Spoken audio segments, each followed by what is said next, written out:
Welcome back to the Quilty Life with Jenn George Burt. So what I've got to share today is maybe something that you're not expecting. Slotted rulers like the ones that I have here can be used for improv quilting. So these sorts of rulers are highly prized for their ability to give you very perfect cuts, and that's honestly why I bought all of these rulers. Sometimes I do things that I need to be perfectly perfect, and these help me do that in a fast way. But just because these rulers are meant for perfectly perfect things doesn't mean you can't use them when you don't need stuff to be perfectly perfect. For example, when you're doing improv, these rulers can help save time when you're doing improv so that you can do the more fun parts of improv, which is doing the creative part. Now, before we get too deep in the weeds on all of this, let's back up. What the heck is a slotted ruler? Well, it has little grooves in here.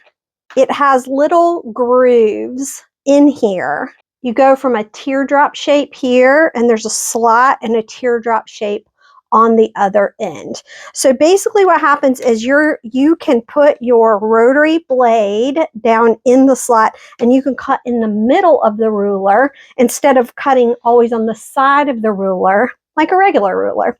So that's all a slotted ruler is. It just means it has slots in it that your rotary cutter can go down into. That's it.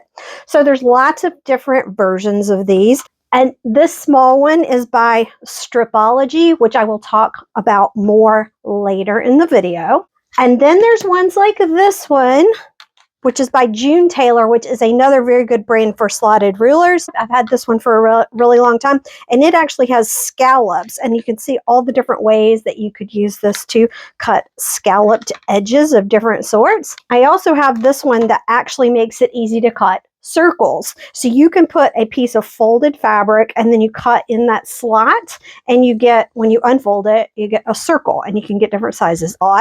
This is the shape cut.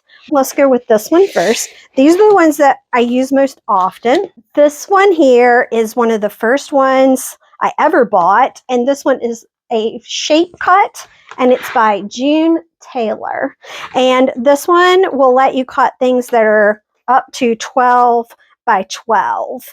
And June Taylor really was one of the first ones who came out with these slotted rulers, and that company makes lots of different shapes, and these are really decent slotted rulers. There's nothing bad about them, but they don't have a lot of frills, but they are thick enough that they aren't going to break really easily. Now, after I had that smaller shape cut, I got this larger one, which is the Shape Cut Plus. All right, that one's also by June Taylor, and this one's just bigger, so it lets you go up to 18 inches, and then it's 12 inches this way. And I found this super helpful. I used this one for many years. I did put little grippy things on the back, and I'll show you what they are.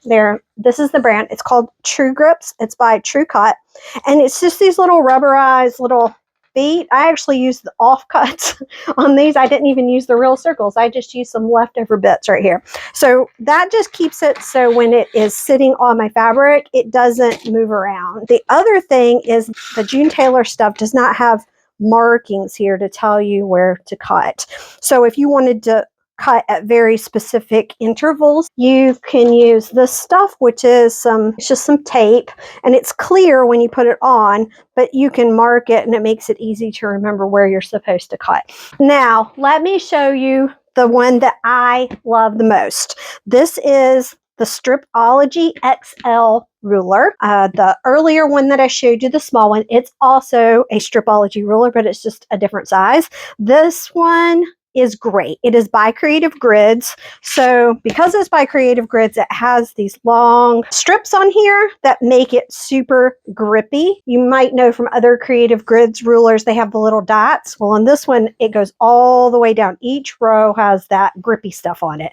So that's great. Whenever you're cutting, it doesn't slide around very much. The other thing that I really like about Creative Grids is it's even thicker than the June Taylor ones. You're supposed to, it says, pick up from both sides, do not bend. And this is where you pick it up like this. Now, the reason I like the Stripology rulers the best is because there's lots of extra markings on here. There are tons of things that it can tell you. For example, right here at 0, 2.5, 5, 7.5, 10, etc., there's a little square there. And it tells you down here that is 2.5-inch cuts. So if you're going to make 2.5-inch cuts, which is a pretty common thing you would want to cut, you just have to look for the squares and cut in those holes. That makes life really simple. Also, you can do 1.5-inch cuts. There's little stars that mark that. There are also lots of markings at 1/4 inch. There's lots of ones that go across here. There are a lot of different ways that you can do this ruler beyond what I am going to show you here today. This ruler is great for all kinds of things, not just improv quilting. So definitely look this thing up. Even if you're the type of person who doesn't like specialty notions, I think you'll get a lot of use out of this ruler if you buy it. Okay, so enough of that. Let's talk about how you can use this thing for improv quilting. So the first way that I use this thing for improv quilting is if I need to cut strips.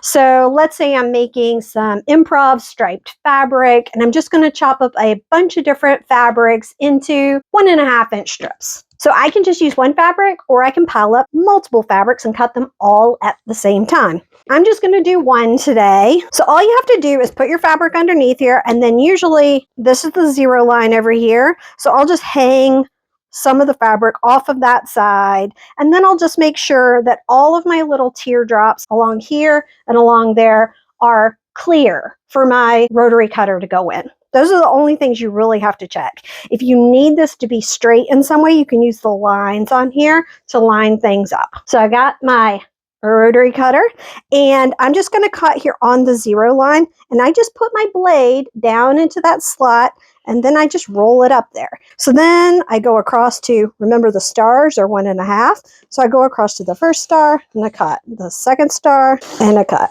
third star and I cut, 4th star and I cut, and I could just keep going. I could also change the width. So let's say I want some of them to be 1.5, some of them to be bigger or smaller. So let's say I cut here, and then I'm like, okay, well, I'll cut out here, and there we go. I have done all of that without ever picking up the ruler. And now look at all of these lovely strips that we now have to work with. Super, super simple and easy. Now, what if you wanted to cut some strips that are really long, longer than the ruler? So what you want to do in that case is just fold the fabric in half, and then I put the ruler on top, and I'm going to line up that fold with one of the lines on the ruler. And now I'm just going to come in here, and I'm going to start slicing and dicing. And I can make these any width that I want. And there we go. And I unfold them, and they're perfect because we line them up, and there's no little weird notch that you sometimes get if you cut a strip out of a folded fabric. Okay, now the next thing I want to show you is cutting up squares. Let's say that I need my squares to be, for some reason that I'm working on, 3 inches square. All right. So I'm going to cut at 0. I'm going to cut at 3, 6, 9, and 12. So I pick up the ruler gently, and then I pull off the extra pieces like this. Now, without moving the fabric, I am going to turn my ruler.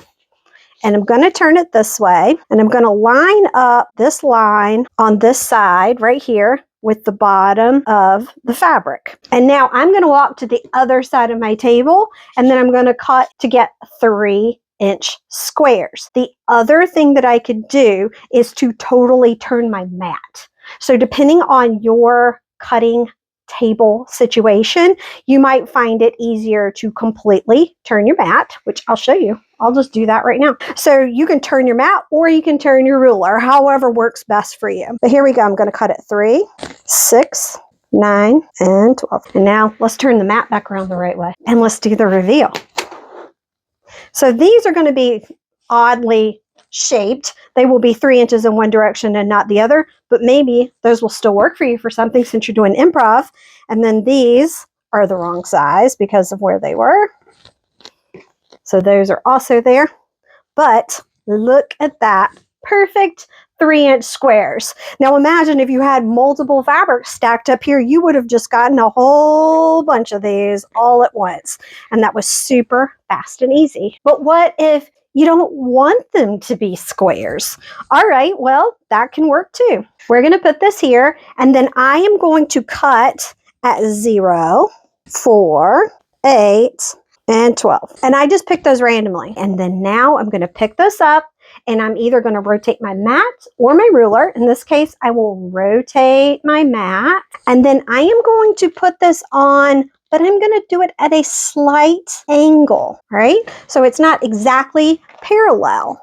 So now I am going to cut at, oh, I don't know, let's cut here, here. I am just randomly picking some. Here's the payoff. We can now pull these apart, and we have a lot of non-square pieces that were just randomly cut. So we've got a bunch of non-square pieces that we can now use. All right, now what if you want strips of fabric, but you don't want them to be all straight? You want them to be sort of wonky. Well, you can do that too. So let's just put our ruler on here. I'm going to let this one hang over a little on the 0 side here. And now I'm going to just cut these at maybe 0 and 4 and 8 and 12. I just sort of picked those randomly. Now I am going to twist the ruler a little bit like that. And now I'm going to go back in and cut at 2 and 6, maybe 10. And then maybe let's cut one more right here and just see what happens. All right, so that gave us some wonky strips. So much fun. The last thing that I want to show you is how to use these things to square up your blocks easily. Let's say that I now want to take this and cut a perfect square out of it to use in my quilt. Let me show you how you can use this small stripology ruler. This one in particular, I purchased because it makes squaring up easier. And that's what I actually use this ruler for most often. It shows you different sizes, so you can actually lay it on your fabric and see where the final thing is going to be. Let's say that I want this to be a 6-inch square, which happens to be this black line around the outside. So I keep moving it around. Let's say I want it about like that. And so now I can see underneath there what my finished block is going to look like if I cut on those lines. So I need to cut on the 0 and the 6. Okay, and then I take that off, and now I turn it. And now I line up this cut that I made and this cut that I made with the black lines here and here. So now once again, I cut on the 6 and I cut on the 0. And that is honestly the easiest way to square up a block I've ever found. And I love this thing for that. Now you can use the bigger stripology ruler if they are bigger than this. I just like the small one. It makes it easier to maneuver when you're doing small things. But look how perfectly perfect that is. Here in Improv world, we don't always care about perfectly perfect, but when we do, we do. So this has been just a taste of the way that I use slotted rulers in my improv work, and I hope it gives you some ideas about how you can maybe use some tools you might already have around, or, you know, maybe inspire you to go out and buy some new tool that you didn't know you needed. If you're like me, you'll just keep coming up with new ways to use these things. I'll see you again here next time for another episode of the Quilty Life with me, Jenn George Burt.